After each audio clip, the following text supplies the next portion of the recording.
PM Modi और राष्ट्रपति Putin आए एक साथ। अमेरिका से लेकर पाकिस्तान तक मचा बवाल। सामने आ गया बहुत बड़ा सवाल। पुतिन के भारत आने का इंतजार कर रहा था हिंदुस्तान। अब शुरू होगा दिल्ली हमले का बदला। राख बना दिया जाएगा आतंकिस्तान। रूस की संसद से हुआ भारत को लेकर ऐलान। इस ऐलान को सुनकर कांप जाएगा तुर्की। सदमे में जाएगा आतंकी पालने वाला पाकिस्तान।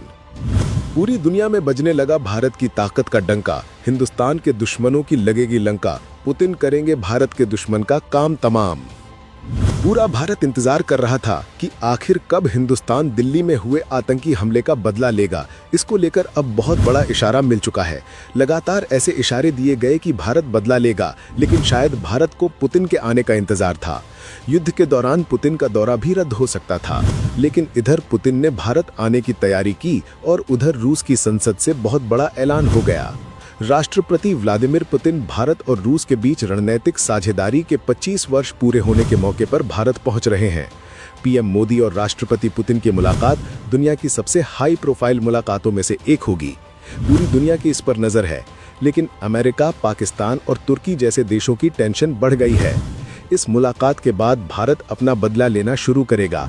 कैसे, वो आपको आगे बताएंगे। पहले रूस ने भारत के लिए जो ऐलान किया है वो देखिए। पुतिन के भारत आने से ठीक पहले रूस की संसद में भारत को लेकर बड़ा ऐलान किया गया है।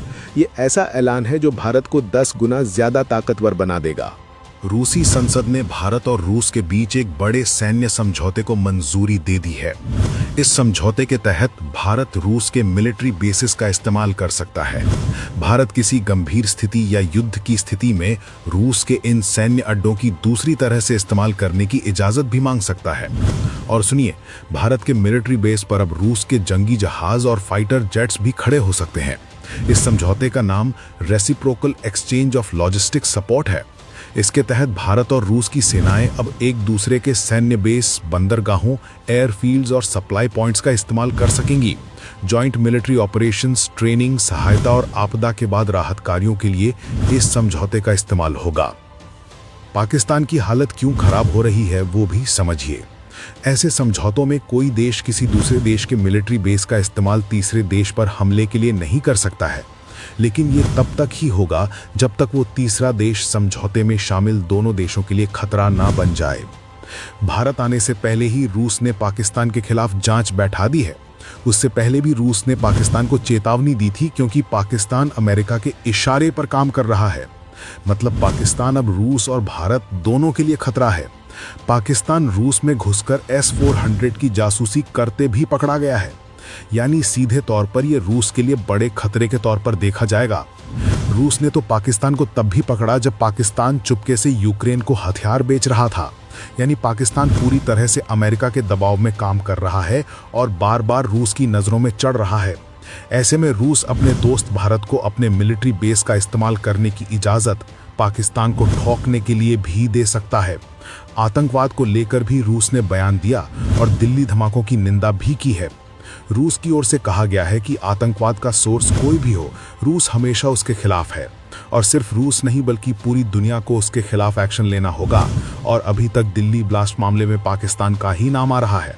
ऑपरेशन सिंदूर में जब भारत ने रूसी हथियारों से पाकिस्तान की ठुकाई की तो पुतिन भी खुश हो गए थे।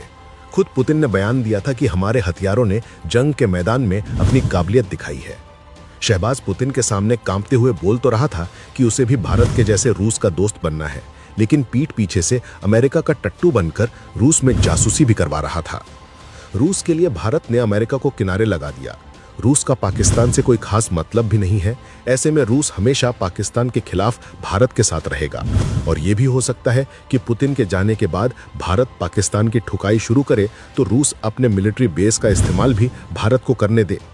लेकिन सिर्फ रूस नहीं, भारत का एक और दोस्त है जो पाकिस्तान को अपना सबसे बड़ा दुश्मन मान चुका है। वो देश है इजराइल। पुतिन के बाद नेतन्याहू को भी भारत आना था, लेकिन उन्होंने सुरक्षा कारण बताकर अपना दौरा फिलहाल कैंसिल कर दिया। तो क्या सच में इसकी वजह सुरक्षा कारण ही है, या फिर इजराइल जान चुका है कि पुतिन के जाते ही भारत पाकिस्तान की ठुकाई शुरू कर देगा? पुतिन के भारत में कदम रखने से पहले ही भारत और इजराइल ने ऐसी डिफेंस डील की है जिससे भारत के दुश्मन परेशान हो रहे हैं। भारत ने अचानक इजराइल से एक डील की और कहा है कि हमें इमरजेंसी बेसिस पर हथियार चाहिए। वही हथियार चाहिए जिसने पाकिस्तान को ऑपरेशन सिंदूर में धुआं कर दिया था। भारत ने इजराइल के हेरॉन ड्रोन्स खरीदने का ऑर्डर दे दिया है, वो भी इमरजेंसी प्रोविजंस के तहत ऑर्डर दिया है। लेकिन भारत को इतनी जल्दी में ये ड्रोन्स क्यों चाहिए? इंडियन आर्मी और एयरफोर्स पहले ही इन ड्रोन्स का इस्तेमाल कर रही है, लेकिन अब यही ड्रोन्स नेवी को भी दिए जाएंगे। ये खतरनाक ड्रोन्स तबाही का दूसरा नाम माने जाते हैं। ऑपरेशन सिंदूर में इन ड्रोन्स ने तबाही मचाई और अब भारत ने इजराइल से कहा है कि हमें इसका पूरा जखीरा लेना है। इधर पुतिन के साथ भी S-400 और Su-57 को लेकर बात हो सकती है। भारत S-400 की मिसाइलें भी मंगा रहा है। सेना से लेकर रक्षा मंत्री तक भविष्य और मानसिक तौर पर तैयार रहने की बात कर रहे हैं। इजरायली पीएम ने अपना दौरा कैंसिल कर दिया। तो क्या सच में भारत पुतिन के वापस जाते ही तहलका मचाने वाला है? आप क्या सोचते हैं? कमेंट में बताइए।